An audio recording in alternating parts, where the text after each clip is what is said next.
Hello students, how are you all? Hope you all are fine. So today we are going to continue with the topic of Grow in the House, UNIT-3, 3.3, Part 2. Kindly read me your textbook, page number 65. But before moving to the topic, we'll have just a quick recap. In the part 1, we had discussed about that the story A Crow in the House is about a pet. Usually we have various kinds of pets in our house, but in this extract it is about a pet crow. Ruskin Bond's stories revolve around the love for nature, and this lesson of the extract, A Crow in the House, uh, is also no exception. That means in this also story we have animal related, or you can call it, especially in this we have bird related. We see that the narrator and his grandfather saving a crow from dying and bringing it home. The same crow named Zare later on becomes a cause for concern due to its behavior. Sometimes it turns the house into a mess by fidgeting with the things, and at the other times it troubles the other pets of the grandfather, for example the hornbill. Now the name Caesar is shown to be a warm and loving to the writer. Now here in this extract we are going to see that how the writer is being greeted by this crow. The crow, that is Caesar, it kisses the writer and greets him with a hello when he returns from school. However, it doesn't extend this warmth and friendship to the guests, such as the Aunt Mabel, whose spectacles are daringly knocked off by him. Now, this episode or this extracts us that even the birds can sense vibes. For example, vibes means you can call it uh, your vibration. Whenever we speak something about anybody, okay, though inside our mind we see that that this person is not good enough and we think something negative about him, but outside by our words we say no, that you are a very good person. But these vibes go to the other person, they reach to that other person, okay, in the form of the feelings. So similarly, the birds can also sense those vibrations, those vibes. And the scissor is a great, and even he was a great collector of pens, pencils, keys, combs, and then shuttlecocks and false teeth. That means he was various. He had a collection of various things. Toothbrushes and the cloth pegs fascinated him the most, all of which are stolen from the neighborhood, and the narrator's grandmother called him a pest, as it not only troubles the family members but also his notoriously troubled all the neighbors, and how his mischievous nature proved him to be very fatal, very dangerous, when one day, while helping himself to the neighbor's beans, he hurt by a stick flung at him. All the attempts made to revive him are in the vain and that were completely useless. Okay, till he breathed his last, and the writer's love for him is seen when he is digging a grave for his dear pet, where he is buried along with the crow's prized possession, that is the clothes pegs and the toothbrushes which he had robbed of the neighbors. So we'll move ahead and continue with the extract in detail. In time, Caesar learned to talk a little, as ravens sometimes do, in a cracked, throaty voice. He would sit for hours outside the window, banging on the glass with his beak and calling, "Hello, hello." He seemed to recognize the click of the gate when I came home. I is again the author himself, as if he is present, and yes, he is there in this extract. So when I came home from the school and would come to the door with a hop, skip, and jump, saying hello, hello, I had also taught him to sit on my arm and say kiss, kiss, while he placed his head gently against my mouth. Now, this was the bond of the love or the bond between the author and his pet crow. On one of the Aunt Mabel's visits, that is the neighbor's, Susan alighted on her arm and cackled, kiss, kiss. He behaved with the Aunt Mabel as similarly he used to behave with the author, but Aunt Mabel was delighted and possibly flattered and leaned forward for a kiss. But Susan's attention shifted to my aunt's gleaming spectacles. At the first instant, she was also flattered, but when the Susan saw the gleaming, that is the shining spectacles, and thrusting at them with his beak. That means at that particular moment, how his behavior was.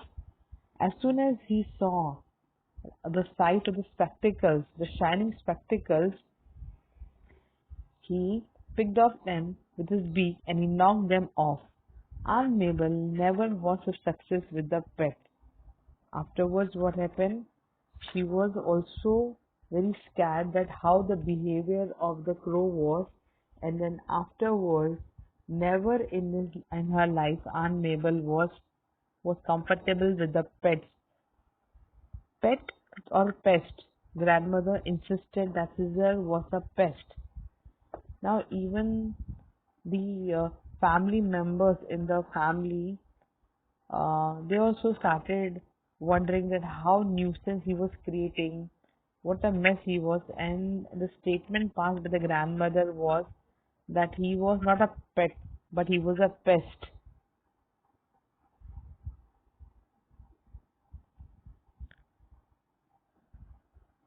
In spite of his engaging habits, if he had restricted his activity to our own house, it would not have been so bad. See, in the first part also we saw that he had hold over the administration of the house, but his activities were not confined only with the activities in the home, but to the outside also.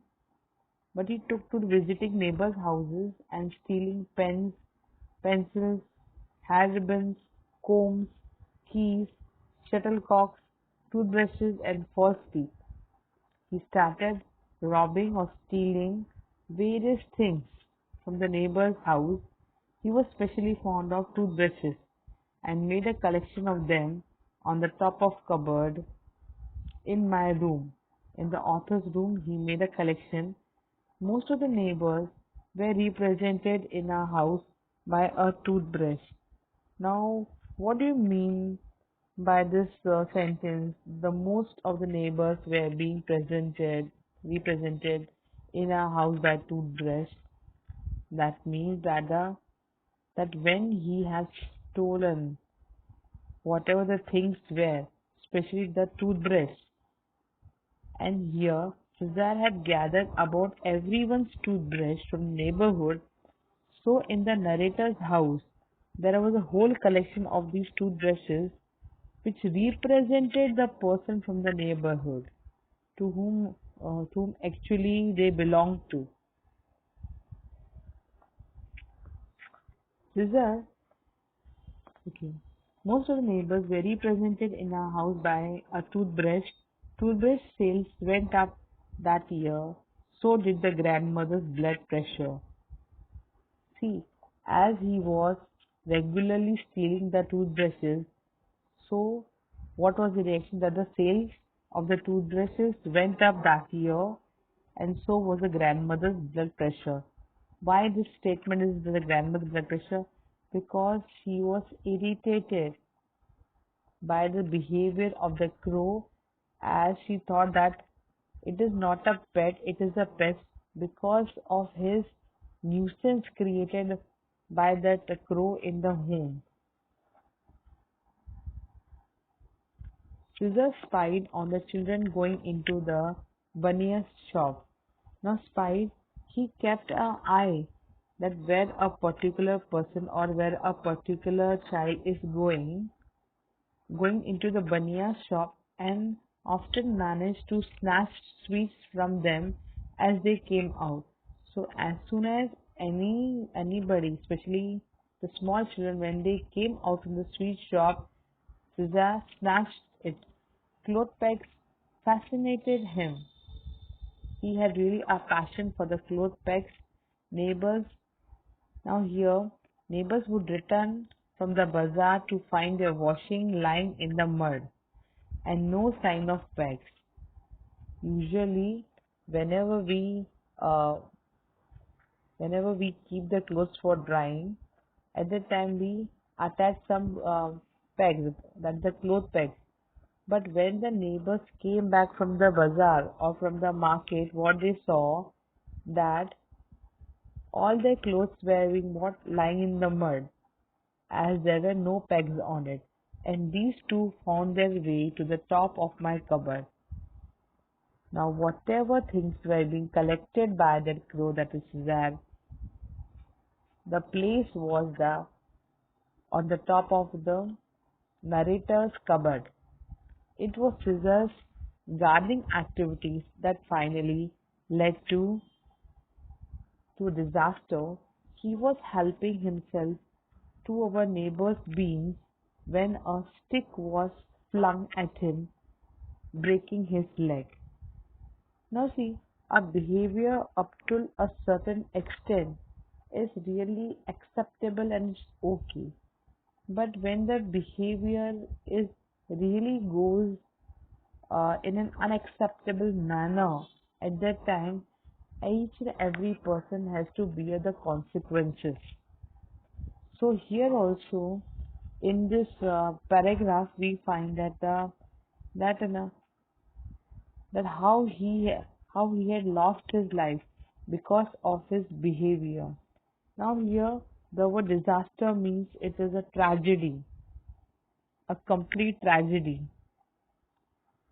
He was helping himself to our neighbor's beans when a stick was flung at him, breaking his leg. I carried the unfortunate bird home, and grandfather and I washed and bandaged his leg as best as we could.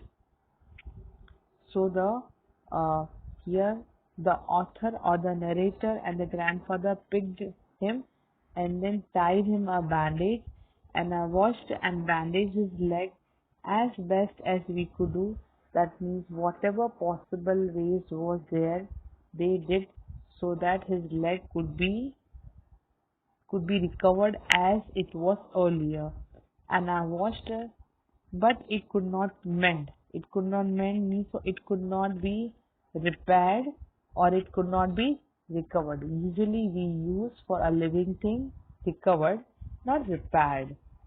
Caesar hung his head and no longer talked. Afterwards, how his behavior suddenly changed. All the time he was quiet, because earlier how he used to make noise, he used to flutter here and there, but afterwards he was very sad and he no longer talked. He grew weaker day by day, refusing to eat. So how his behavior was now, as compared to the earlier, he used to eat everything, but now he refused to eat and he grew weaker day by day. An occasional sip of the grandmother's homemade wine was all that kept him going. Occasional sip means sometimes he used to have the soup that was made by the grandmother. One morning I found him dead on the sofa and his legs stiff in the air. Poor Cesar, his antisocial habits had led to his early end.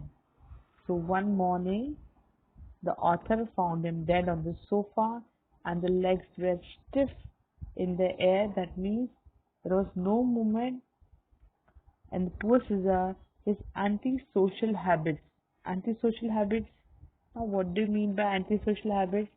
Whatever things we do, or our reaction or our action that are unacceptable to others, or which are contrary to the laws and to the custom of the society, those are known as the antisocial habits.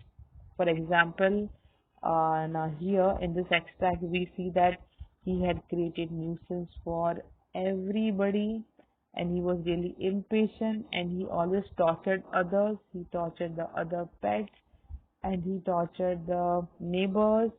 His behavior was really full of nuisance. So, so his antisocial habits had led to his early end. I dug a shallow grave in the garden and I buried him there, along with all the toothbrushes and the clothes pegs he had taken so much trouble to collect. So in this extract, we find that now here the shallow grave means for grave is a place where you bury something. That is a burying place, you can call it. So here we see that in this extract that everyone how we should behave. Our behavior finally makes our destiny. So I hope you all have understood the extract very well, and this extract is being written by the author, that is Ruskin Bond, and it teaches you that how a person's behavior should be there. Might be it is a pet, might be it is a human being, and such an unacceptable kind of the behaviors are not accepted anywhere. So I hope you all have understood the extract very well, and if you like my educational video, kindly like it and share it and subscribe it. Thank you, children. God bless you all.